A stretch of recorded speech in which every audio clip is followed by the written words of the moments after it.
그리고 어쨌든 저희 국가의 마지막 1980년대 초반의 공영방송 특집극 차범석의 봄에는 개나리에 대해서 충남대 윤석진 선생님이 발제해 주시겠습니다. 네, 안녕하십니까.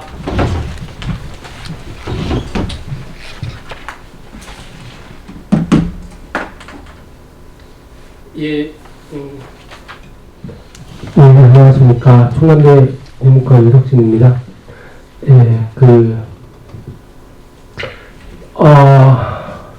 뭔가 이 기시감이 좀 든다라는 생각이 좀 들었는데, 10월 초에, 목포, 백두산 선생님도 그렇고, 박미란 선생님도 그렇고, 저도 그렇고, 그냥 이 말씀을 드리는 이유는, 지난 목포에서 차범석학회에서 발표를 할 때, 백두산 선생님의 발표를 들으면서 이제 들었던 생각들, 그래서 토론 때 잠깐 얘기를 하긴 했던 기억이 나는데, 차범석 선생님의 희곡 연극과 또 다른 층이, 다른 층에 놓여있는 방송극의 문제. 그래서 사실상 방송극에 대해서는 전혀 다루어지지 않고 있다가, 전성희 회장님이 차범석 전집에서 방송국 수록을 하면서, 저는 거기에 살짝 숟가락 얹기식으로 이렇게 들어오면서 차범석의 방송국 부분은, 그러니까 전원일기에 대한 이야기를 굉장히 많이 하긴 했지만은, 실상 제대로 이제 연구되지 않았던 부분들을 좀 짚어보기 시작했습니다. 두 번 정도 이렇게 작업을 하면서도 뭔가 이렇게 아기가 잘 안 맞는 이런 느낌들이 좀 있었는데, 그게 지난 차범석학회, 10월 초에 있었던 거기서 이 백두산 선생님의 발표를 들으면서 그러니까 매체 예술이라고 하는 텔레비전 방송과 연극 무대 사이의 어떤 그 연결고리라고 하는 것들이 어쩌면 지금 오늘 발표에서 계속 나왔던 것처럼 김영 선생님 발표하신 산불의 개작 과정, 그러니까 창극으로 개작 과정이라든지 껍질이 지지는 아픔이 없이는 개작 과정도 그렇고 나의 속에 삶을 다룬 것도 그렇고 뭔가 이렇게 딱 규정하기 어려운 그런 느낌이 굉장히 좀 많이 드는데, 그 틈을 메꿔줄 수 있는 것이 어떤 방송국이 아닐까, 이런 생각을 좀 하게 됐었고요. 그 관점에서 좀 한 단계 좀 더 들어가 봐야겠다라고, 생각을 했는데, 전생희 선생님 고생해서 엮어주신 그 책에 있는 방송국을 제가 다 써먹었더라고요.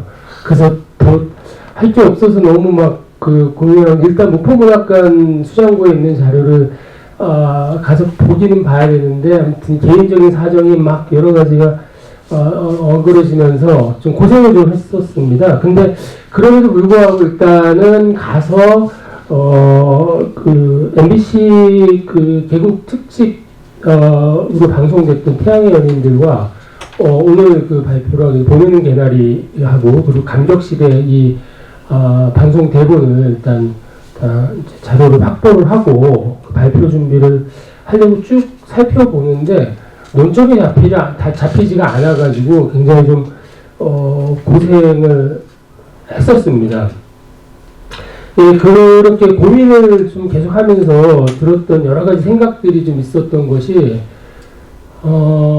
꽤 오래전 일이긴 합니다만은, 차범석 선생님에 대한 산불에 대한 논의가 굉장히 활발한 것과 달리 왜 작가론이나 작품론이나 이거에 대한 박사 논문이 굉장히 드물까.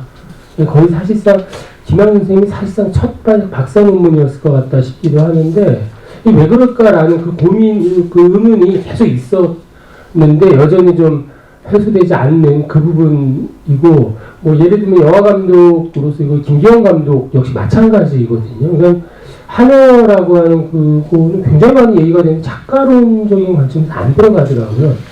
그 이유는 분명히 있을 것 같다 싶은 생각이 좀 드는데, 그게 차범석 선생님 작품을 계속 개작하는 그게 어떤 시대와의 소통이나 호흡이나 이런 맥락에서 대중성을 염두에 두고 있다라고 이야기를 하지만, 이걸 대중성이라고 얘기할 수 있을까? 라는 부분에 대해서도 좀 고민이 됐는데, 오늘 발표를 앞서 다른 선생님들 발표를 쭉 들으면서 그런 생각들이 좀 더 짙어졌었습니다. 제가 이 말씀 먼저 드리는 이유는 이 보내는 개나리를 가지고 보면서 제가 논점을 잡았던 거는 1980년대 초반에 언론 환경이 재편되던 그 시기, 그러니까 79년 11.29부터 시작된, 그리고 12.12로 이어졌고 80년도에 5.18로 연결됐던 그 신군부 세력의 어떤 이 정권 찬탈이라고 하는 부분들이 결국 80년도에 언론 통폐합을 만들어냈고, 그로 인해서 그 당시 그 공영방송과 민영방송의 병립체제였었던 이 방송 환경이 재편이 되게 됩니다. 그래서 지금 TMI지만 JTBC가 왜 JTBC일까? 그 종편. 그러니까 중앙일보에 J자를 붙여 JTBC이기도 하지만은 주니어 TBC의 의미도 있는, 그러니까 옛날 TBC의 어떤 방송 계보를 이어가겠다라고 하는 그런 의도가 있다라고 저는 이제 생각을 하는데, 그 TBC가 KBS ETV로 이제 흡수, TBC는 민영방송이었고 MBC도 민영방송이었죠. KBS만 공영방송, KBS도 73년도까지 국영방송이었다가 80년도, 그러니까 73년도에 공영방송으로 재편이 되고, 그것이 80년도에 이 동아방송 DBS하고 동양방송이 TBC를 통폐합하면서 거대 공영방송이 출범을 하게 됐던 게 80년대 초반 상황이었던 겁니다. 그 상황에서 여러 가지 어떤 뭐라 그럴까요? 프로그램에 변화가 일어났던 지점들도 있고, 그걸 이제 자료를 좀 찾아보니까 그런 어떤 언론 통폐합과 함께 출범한 공영방송의 어떤 그 개념과 취지에 맞는 프로그램의 개발이라고 하는 것들이 많이 요구가 됐었던 상황이라고 이제 봅니다. 그래서 그때 일일 연속, 그러니까 민영방송에서 하고 있었던 온갖 저는 그런 표현을 좋아하지는 않습니다만은 굉장히 저속한 통속적인 일일 연속극을 포함한 이런 것들이 다 이게 폐지가 되고, 그러면서 좀 작품성 위주의 단막극이라든지 혹은 대형 특집극 이런 것들을 좀 해야 한다라고 하는 어떤 이런 요구가 들어왔고, 거기에 대해서 많은 작가들이 이제 작품 활동을 시작을 하는데, 여기서 다루지는 않지만은 그 상황 속에서 본격적으로 출발을 하게 되는 것이 TV문학관이었던 거거든요. 금액락과, 그러니까 TV문학관은 원작 소설을 일종의 TV 영화의 개념으로 그렇게 가져가려고 했던 흐름이었다 그러면은, 이때 나왔던 특집극이라든지 이런 단막극 같은 것들은 그거하고 또 결을 달리 하는데, 정확하게 그때는 방송심의 기준이라고 하는 것이 정부 시책에 부응해야 하는 것들, 이런 것들이 있었고, 거기에 맞춰서 써야 하는 것이 이제 작가들에게 주어지는 그런 억압이었다라고 볼 수가 있습니다. 근데 이 부분하고, 그리고 제가 오늘 그 전체 주제이기도 하는데, 앞서 그 양선희 교수님 발표를 들으면서도 들었던, 제가 이제 이 서론 부분에 제시하고 있는 것들은 연극에서의 그 리얼리즘 사실주의하고 방송에서의 사실주의가 다를 수밖에 없는 문제들, 그걸 간단하게 짚으면서 들어갔는데, 이게 매체 예술과 관련되는 부분들이죠. 이 결론은 사실적인, 카메라가 찍어주고 있는 것들이 대단히 사실적이라고 생각할 수 있지만, 결국 완성된 것들은 인위적으로 만들어 놓은 세트에서의 촬영한 거를 또 편집을 한다라고 하는 이 부분에서 대단히 주관적인, 그러니까 눈에 보이는 것은 사실, 이게 연극 무대를 보는 거하고는 다르게 굉장히 사실적으로 보이지만 실은 사실이 아닐 수 있는 이런 어떤 이중성을 가지고 있기 때문에, 드라마가 사실적이다라고 이야기하는 부분에 대해서 실은 어떤 착시 현상일 수도 있을 것 같다. 그리고 더더군다나 80년도에 그 언론 통폐합의 하나의 어떤 당근책으로 제시됐었던 컬러 방송의 그 게시, 송출이라고 하는 부분들이 그 전까지는 흑백이었다라고 했을 때, 인간의 눈이 인지하고 있는 컬러 색채 감각이라고 하는 것들이 그 컬러 방송 전까지는 흑백이었기 때문에 사실적이라고 볼 수도 없는 부분들도 있었던 것들인 거죠. 그 부분에서 제가 이 리얼리즘과 관련한 부분들을 가지고 왔던 이유가, 이 텔레비전 드라마가 사실적인 것 같긴 하지만 실은 아닐 수 있다라고 했을 때, 보통 영화를 이야기할 때는 지금은 뭐 그 차이가 별로 없습니다만 영화와 텔레비전 드라마의 어떤 그 차이를 이야기할 때 클로즈업 예술과 그 롱쇼트라고 하는 텔레비전 사이즈가 작다 보니까 지금은 아닙니다만은 클로즈업 중심으로 갈 수밖에 없고 그러다 보면은 배경에 대한 포착들이 거의 없는 반면에 영화는 그것이 있기 때문에 영화가 의도하지 않아도 촬영을 하려고 하다 보면은 뭐 이렇게 흔히 미장센의 개념에서 배치를 하고 해서 내가 원하는 것들을 찍을 거야 하지만 거기에 의도되지 않은 것들이 기록이 될 수 있는 이 지점들이 있는데 텔레비전은 그건 없었던 상황들이죠. 근데 이 매체 환경이 바뀌면서 지금 텔레비전도 그런 것들이 축적되기 시작하고 있다라는 생각을 좀 하게 됐고 그것의 가장 원초적 형태 이런 방송 기술이 발달하기 시작했었던 80년대 상황들을 놓고 본다 그러면은 여기에도 분명히 의도하지 않은 그런 것들이 기록돼 있지 않을까. 이 기록됐다라고 하는 것이 어쩌면은 그 당시의 사회 현실을 보여주는 것이 아닐까라고 하는 맥락에서 그 매체 문학 이론가이면서 미디어 이론가였던 독일의 그 프리드리히 히틀러의 매체에 대한 그 논의하고 이거를 어떻게 분석할 것인가라고 하는 부분에서 레이먼드 윌리엄스가 얘기하는 사회적 분석의 틀이라고 하는 것들을 결합을 해서 이걸 보려고 했고 그래서 이 윌리엄스가 얘기하는 부분들은 공영방송의 어떤 보수성이라든지 그러니까 정부 시책을 홍보해야 한다라고 하는 어떤 그 목적성 그 정부도 그걸 너무 잘 알았기 때문에 통제를 했던 이런 것들인데 그 통제된 것들 속에 의도하지 않았던 것들이 기록돼 있으면 참 좋겠다라는 그런 마음으로 보면 개나리를 쭉 살펴갔는데 예, 못 찾은 게 아니라 없었습니다. 없었다라고 하는 게 이게 이제 뒤에 작품 이야기하고 이제 맞물리는 건데 그 없었다라고 하는 것에서 고민을 되게 많이 했던 겁니다.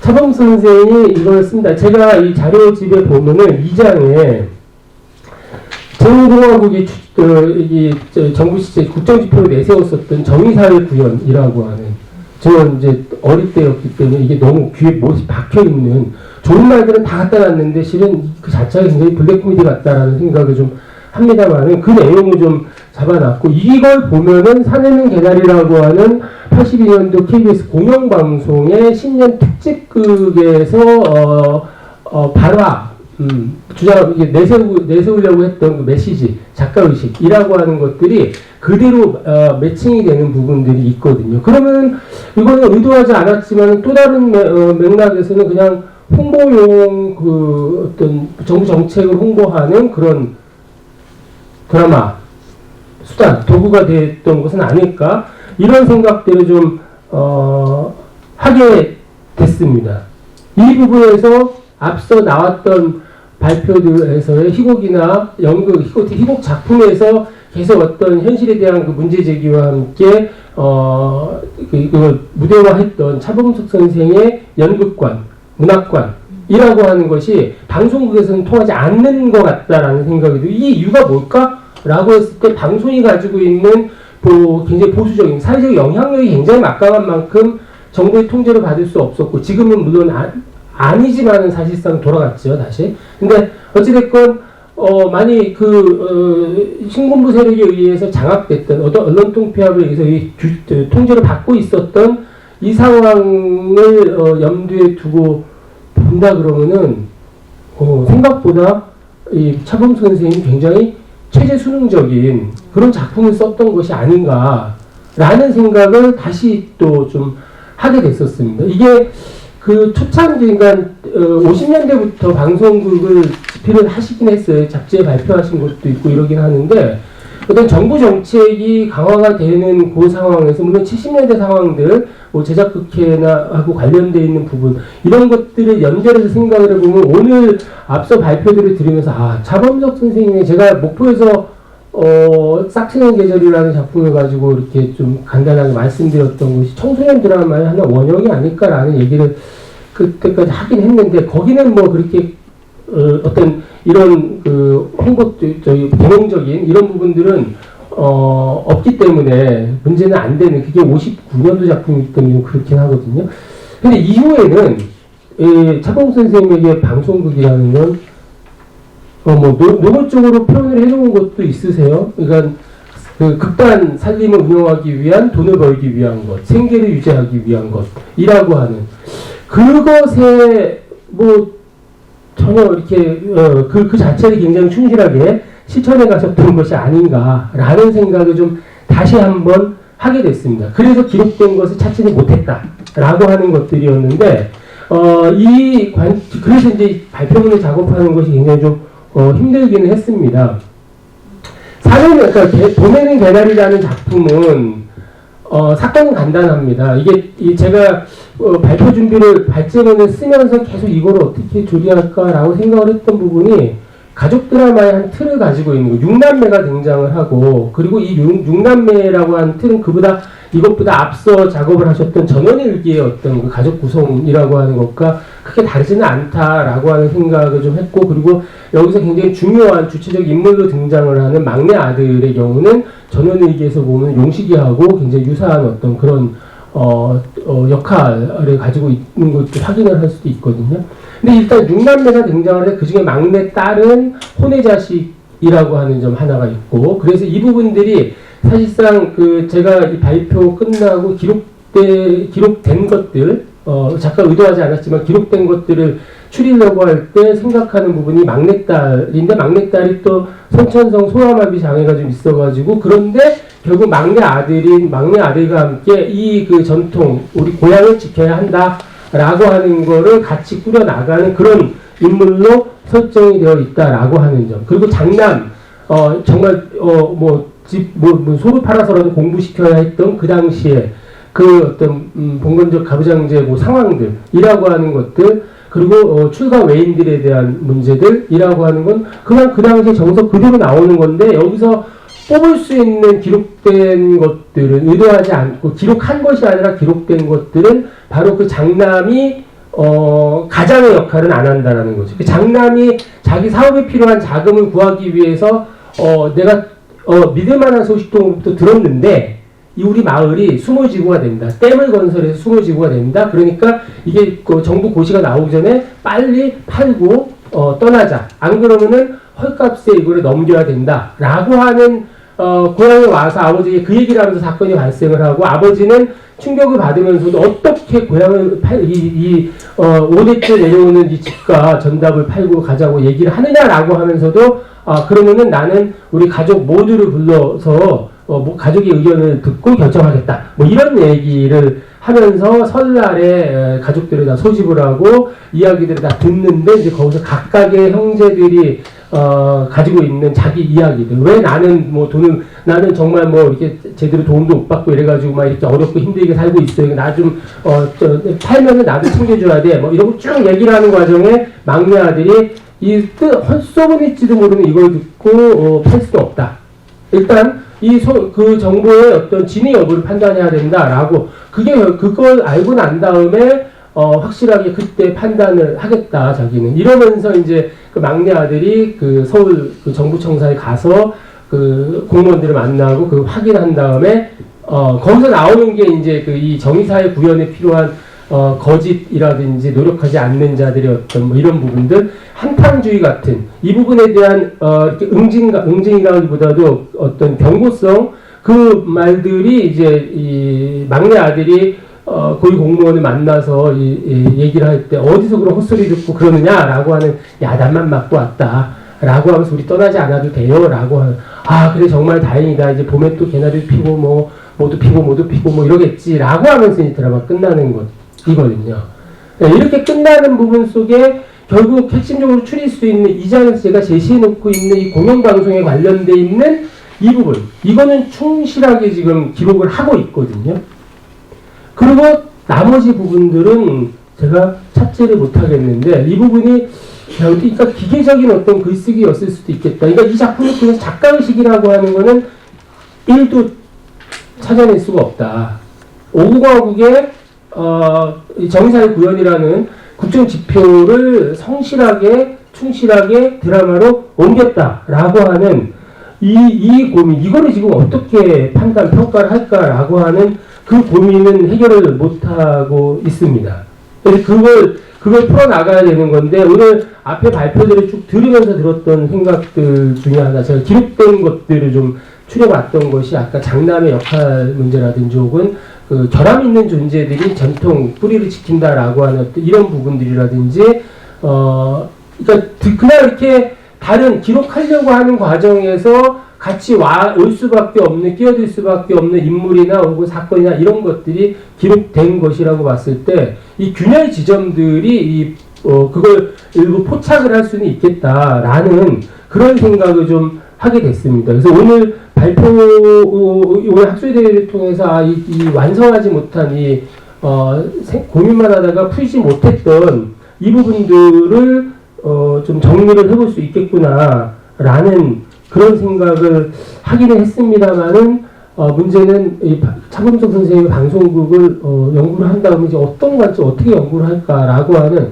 제가 앞서 말씀드렸던 그 태양의 연인들이라든지 감격시대라든지 비슷한 패턴들입니다. 새로운 시대에 우리 젊은이들이 새롭게 열심히 살아야 돼라고 하는 어떤 이런 메시지들. 그러니까 80년대 이후에는 다 그랬을 것 같다라는 생각이 들고, 그 맥락에서 전원일기 초창기 1년치 대본을 봤을 때 몇몇 농촌의 문제 제기들, 어떤 수맥값 이 문제라든지 이런 것들이 있기는 하지만은 그렇지 않고 굉장히 목가적인 어떤 형태의 전원 드라마로 나오게 됐던 것들도 어떻게 보면은 별다른 어떤 문제의식, 작가의식을 가지고 이 방송국을 집필하셨던 것은 아니다라고 하는, 일단 지금 잠정적인 생각은 좀 그런데, 어찌됐건 중요한 거는 초창기 방송국을 많이 집필하셨던 그 작품들 속에 작가가 의도하지 않았던 기록된 것들은 있지 않을까, 그걸 좀 더 찾아봐야 되겠다라고 하는 그런 생각을 했다라고 하는 걸 말씀드리면서 좀 거친 발제를 마치겠습니다. 고맙습니다.